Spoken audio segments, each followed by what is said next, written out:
What is going on, guys? Jack here, and welcome back to another Football Manager 2021 features breakdown. Today we are taking a delve into the Matchday blog that was posted over on the Football Manager website, talking about all the new additions to the Matchday experience, how they're going to work together, give you some of my general thoughts and opinions, a bit of speculation in there, and yeah, just kind of get you up to date. Of course, these have been dropping over the last kind of week over on the Football Manager website. And today we're looking at, as I said, the Matchday blog. It's just worth noting before we get into this, I think a lot of the stuff covered in this blog is going to look way better with visuals. It's all kind of written out here. You're going to have to use your imagination a little bit. I would have loved to have seen some GIFs or some videos showing some of the stuff they talk about in this blog. And just additionally, it is mentioned in here, but they're not talking about the Match Engine AI or how the Match Engine plays out itself. This is more to do with the aesthetics around it, how it looks. I feel like with the Match Engine, people are a bit, concerned perhaps that there's not been more talk on it. I think it's really important to remember that with the Match Engine, it can take 10 to 20 games, I feel like, to really form an opinion on how it's looking. And besides showing us some short YouTube highlight packages where the clips would be hand-picked, the best kind of way to judge a Match Engine is to get your hands on it yourself. I feel like there's only so much that can be shown with words. So with that in mind, there's nothing about the Match Engine itself in this blog today. So anyway, before we get into this, just worth noting a little bit of a preface. The FM21 Matchdays have been enhanced and improved to provide a more realistic and immersive experience with modernised presentation, enhanced simulation, and renewed focus on your involvement through the build-up in the days leading up to the match itself, and the fallout after the full-time whistle. And it says here, a refined flow. And that's the one thing that I really got reading through this post is, I feel like in Football Manager, you kind of can just play from match to match to match. And I've seen it mentioned before in my stream chats, but you'll kind of get to a point where once the transfer window's closed, you're just kind of playing from match to match to match, desperately trying to get to the next bit. What it seems like they're doing here is they're trying to make it so the experience of a match is kind of something that's experienced over a weekend, rather than it be this flashpoint thing that happens on one day. There is a build-up to it, and then there is a fallout from it. It's not just something that takes up one day a week. In fact, it's going to take up a little bit more time than that. And I'm very, very interested to give it a go myself and to see how this kind of match day, from selecting your team to doing the press conferences beforehand, to doing the team meeting, to doing the broadcast interviews, which we'll talk about shortly, which are slightly new, to all the stuff that comes afterwards, how that actually kind of weaves itself into the kind of gameplay loop of the game. So anyway, just a big, thing to note is the refined flow, which we've already talked about. And also the thing that struck me about this opening area is the more data at your fingertips, more data and analysis, including XG, which we'll talk about. I talked about it in the initial features reaction video that I did to the kind of minute-long features trailer. Of course, XG being expected goals, it's explained very well in this blog, so we'll come on to it in a second. They also talk about the fact there's some visual improvements to the match UI, and also stuff like transitions between games, the stuff to do with subs happening on the pitch, how VAR is displayed, and you can see the match day changes are broken down into the pre-match build-up, team talks, broadcast interview, in-match presentation, animation and graphics improvements, and XG and post-match report. So anyway, let's talk about the first of these new things, which is the pre-match build-up, and they start off by talking about the pre-match tactical briefing and meeting. Now, this is something that has existed in Football Manager for the last couple of years, and I don't use it. So I want to see how they're going to make it more engaging and, a bigger thing. I don't know about anyone else, but I've never done the pre-match tactical briefing. It's always felt a bit detached.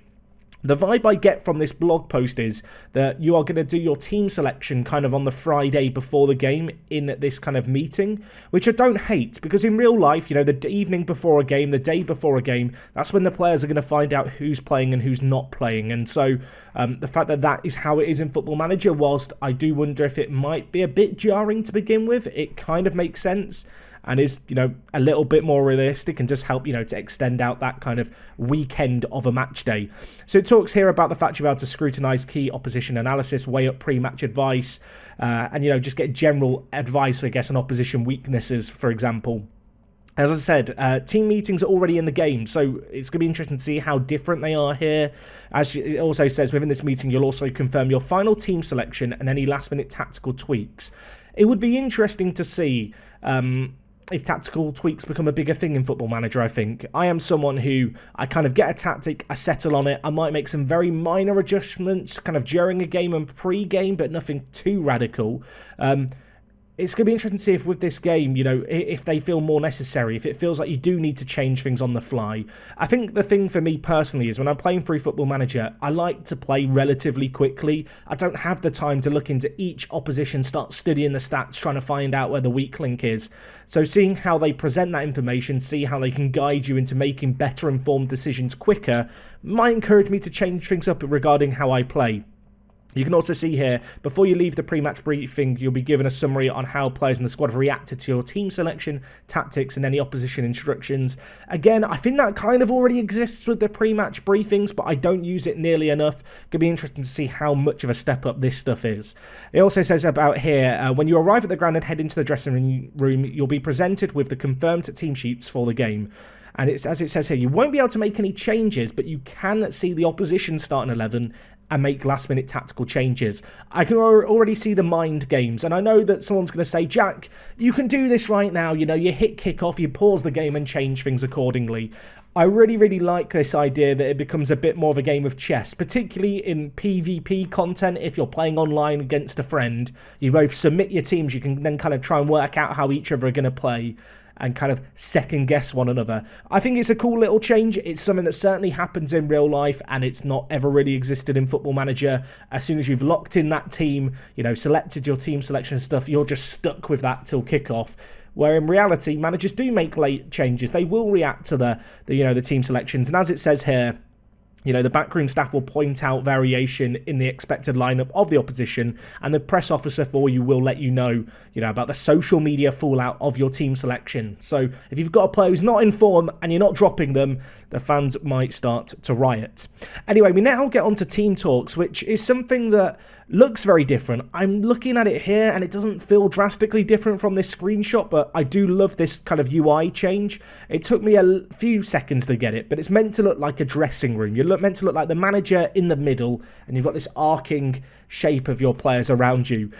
One really interesting thing about this is you have your goalkeeper on your far left, and then the rest of the players are organised by squad number, with the subs all down the right.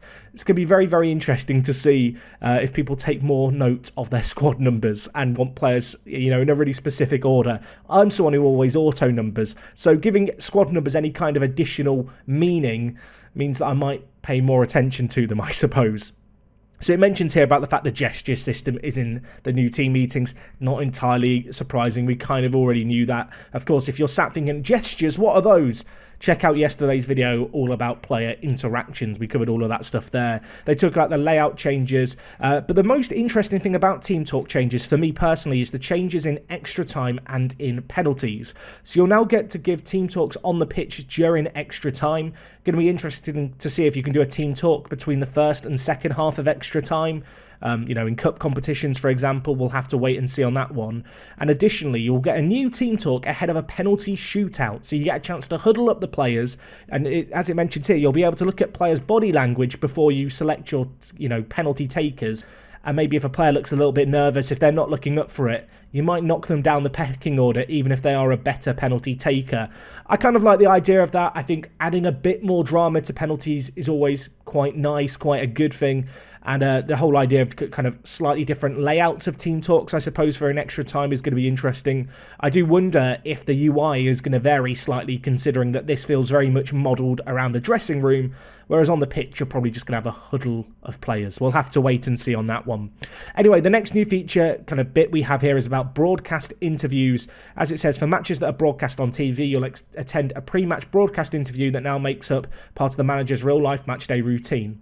So this is interesting, right, because we've already had press interviews before games, but I think the most notable thing about this is that after the game, you'll be interviewed. So these questions that you get asked in these broadcast interviews are going to revolve entirely around the match that's being played. You'll be able to give your reaction to the opposition starting 11, for example. One thing that I think is going to be kind of interesting is to see if when a game is on TV, is it a bit higher profile? Is there more buzz on social media? Is there more reaction and fallout to the results and perhaps what you say? That's something that I think is going to be really interesting to see, particularly the post-match broadcast interview. You think of well-known manager kind kind of breakdowns on, post-match broadcast, where managers perhaps don't like the way results have gone and how a referee's decisions have been made. Curious to see how that all kind of plays out in game, and also the gesture system is going to be present. I think at this point we can assume the gesture system is going to be present for everything in FM21. Anyway, the next section we have is the in-game presentation. Notable here is this screenshot where you can see this new UI. I'm going to put some video clips playing. There's only a couple of seconds worth, but they kind of just show the new kind of game stuff in action. I think the most interesting thing here is the new kind of user interface layout, the fact it's kind of way more focus on the game. You got your subs and your kind of team listed down the bottom of the screen. Looks like there's going to be way more screen space dedicated to the game itself, which is really, really nice. So I like the look of that. And the most notable thing through all of this, as they talk about how great the new UI is the fact that you can see your starting 11, and by clicking on the subs button, you'll be given information for the players on your bench and make informed decisions on who to bring on. Great. But here we have the biggest addition to Football Manager 2021. This is game-changing. It's now also much easier to manage each of your players individually on the pitch. Clicking on any of the players' icons will bring up a sub-menu, allowing you to change their role, give individual player instructions, or direct a touchline shout or sub them off. So if a player gets booked, everyone, you've not got to go into the tactics screen. You've not got to pause the game to tell them to stay on feet. You can do it with a few clicks of a button whilst the match still plays out. I mean, maybe I'm a simple man to please, but to me personally, little changes like that make me happy. So, good addition. Maybe I'm being a bit facetious when I say it's a great addition, but I feel like, again, I talked about this in yesterday's feature breakdown. Any feature that saves me 5 seconds over the course of a year is going to save me a lot of time. Anyway, it mentions here the final element of the dugout section is the show me menu. Now, this is something that I'm very interested about. We've not seen any screenshots on this yet, so this is all speculation at this point.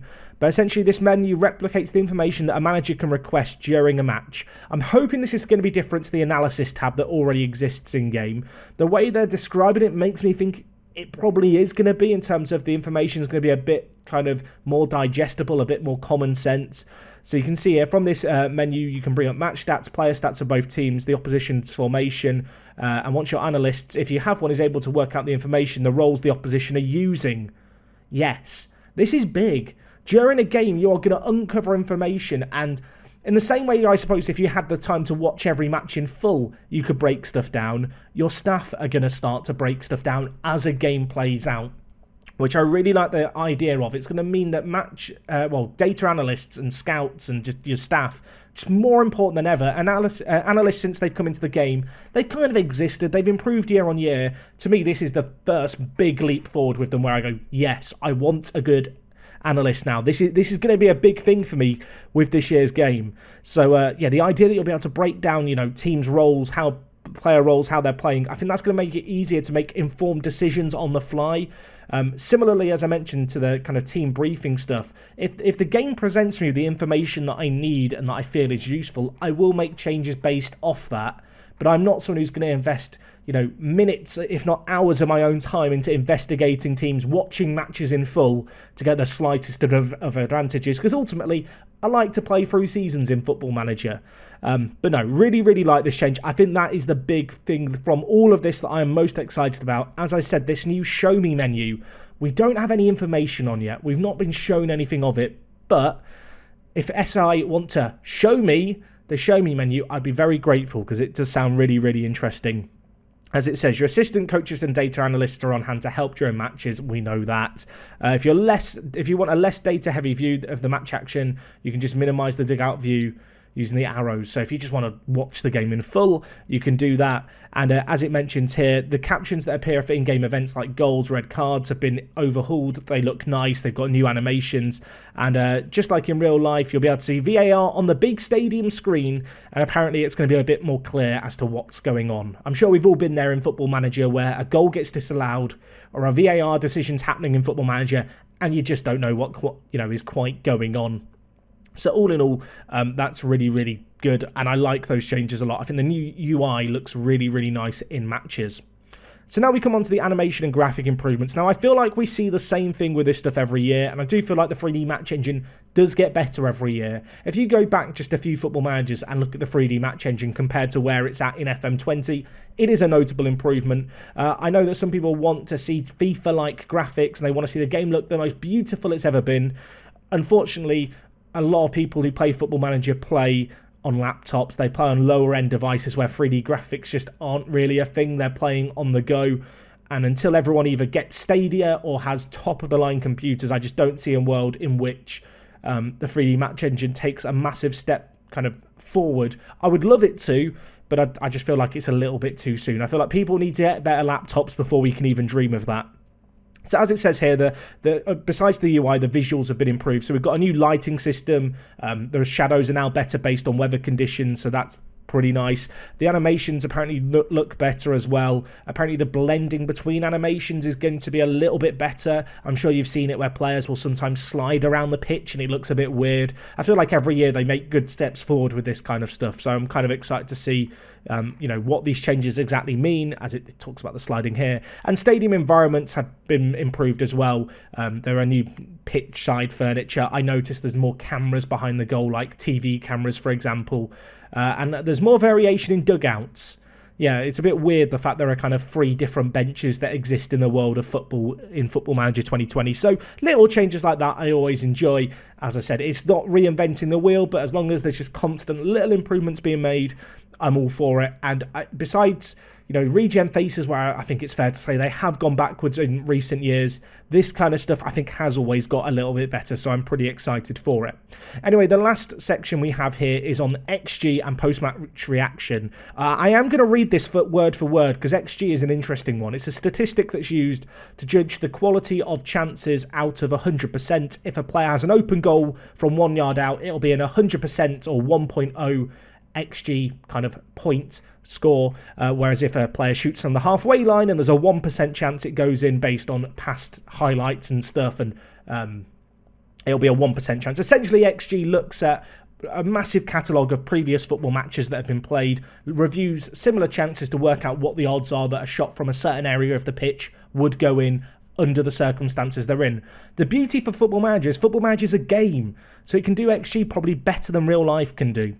So anyway, as it says here, as well as having more data analysts at your fingertips before a match, there's now a number of new stats that you can track during a game too. We'll cover most of these in the coming weeks, but there's one that we want to focus on here, XG. So, yeah, I don't know what the other stats that you could track could possibly be. I'm sure there are some of you stat wizards out there who are now screaming and frothing at the mouth, thinking of what it could be. If there's any stats that aren't in Football Manager right now that you would like to see, leave them in the comments. Let me know what I'm not thinking of, because I'm struggling to think of what those stats could be. I'm sure they are very, very useful.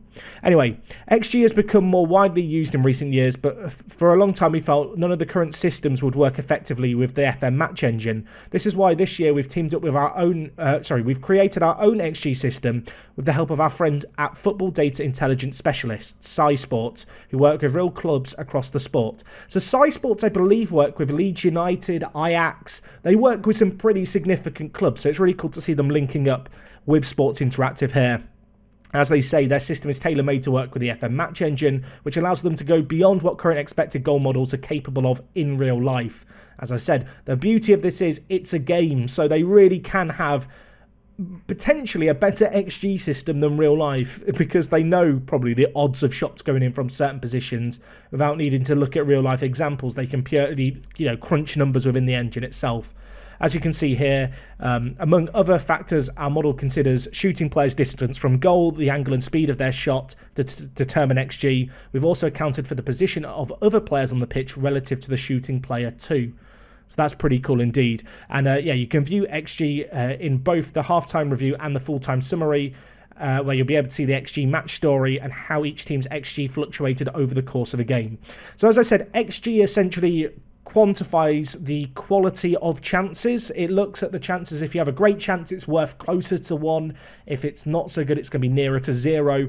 And then over the course of a game, you can see here, every time it jumps up, that is a shot having on goal. And depending on the quality of that shot, it will jump up more as the XG score is higher. And then at the end of the game, you'll have an XG total for the two teams. I think XG is going to be really good, not only for, you know, getting a better idea of how good the chances are your team are creating, but also looking at how clinical individual strikers are. Of course, if a striker is surpassing their XG, if they're scoring more chances than the XG model would predict, they're a super clinical striker, they're playing really well. Whereas if a striker is missing a load of sitters, their expected goals is going to be way higher than the actual goals they've scored, and so you'll know that they're underperforming way more clearly. I think that's a really cool element of this, which I think is going to be, you know, really, really important and hopefully pretty useful for you to use. As you can see here, your press officer will include the best media clippings from the immediate aftermath of the final whistle. You'll see reactions from fans on social media, as well as the updated league table and the final scores coming in from the ground. So, yeah, we're going to get a little bit more at the end of games. I guess after you've done your broadcast interview, you're going to get, you know, to feel like there's a world of football going on around you. I think for me, the beauty of Football Manager is you never really feel like you're at the centre of the universe. You are just existing within it. And that's one of the big strengths of the game. A lot of video games, you know, the game revolves around you. Whereas in Football Manager, I do feel like you feel a bit more like a cog in a machine, which is how real football managers feel. That, you know, their universe does not revolve around them, which for me is a really, really cool kind of change. And I think across all of this stuff, as I said, I think it's going to make the weekend of football feel more significant. It's not going to be kind of you hit play, you hit stop play and it's done. There's going to be kind of a elongated experience of the match day itself, both before and after it. Anyway, you can see the final word here. Essentially, they're just picking it up with loads of media fluff. But all in all, I think the XG stuff is cool. The new dugout view I'm really excited for. As I said, data analysts having a bigger view during games and a bigger role during games, I think is a really, really big thing. I'm really excited by the Show Me section. I hope we get some stuff on that really soon. I would love to know what you think of the matchday stuff that they've announced here. What are the standout things for you? Is it the broadcast interviews, the team talks, the pre-match stuff? I think the idea that you can tweak your tactics right before a game is a really cool addition, which I think is going to be one of those things that makes me struggle to go back to previous FMs once I get used to it being in the game, but I guess time will tell. As I said right at the beginning, I would have loved to have seen a bit more visuals, some GIFs, some videos just showing some of the stuff they talk about here, but nevertheless, it has me excited. I know that for some people, the interaction stuff isn't making them froth at the mouth like perhaps it did for me. Maybe the end of season stuff isn't doing it for you. I think across the 4 headline features that, you know, Football Manager are touching upon with these blogs, there is something for everyone, and I think that's really, really important. Anyway, of course, this is only the second of the 4 feature blogs that I have covered. We've still got the end of season stuff, as well as the, recruitment to cover. They're going to be coming up in the next couple of days, so if you want to catch those videos as they go live, make sure to subscribe to the channel down below. And yeah, that's going to be all from me today. It is me, Jack. Take care. I'll see you guys again tomorrow, and I'll talk to you guys in a bit. I'm out.